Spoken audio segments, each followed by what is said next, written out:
के मान। अरे सासू केली पालकारे धंगलू बढ़निया लाके मान। अरे भगिना बा रामन के तिवई की पारे लूहोरे कान। अरे यही के गुनवे छठिया तिवई की बहिनिया पड़ल हो ना। अरे यही के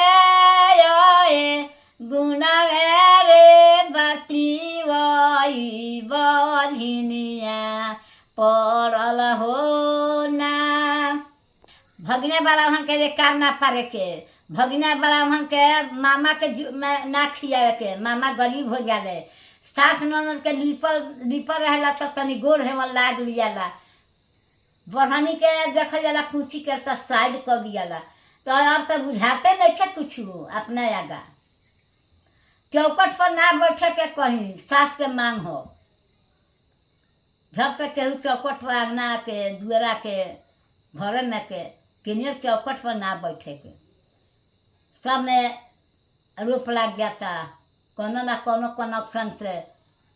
सासे ननद के कर्तव्य से बेटा बेटी बढ़ेला। बाप मातारी के कर्तव्य से बेटा बेटी आगे बढ़ेला। बाप मातारी के केहू चीज बुझाता आ भूलाता तो ढूंढता लो ये का कहनी।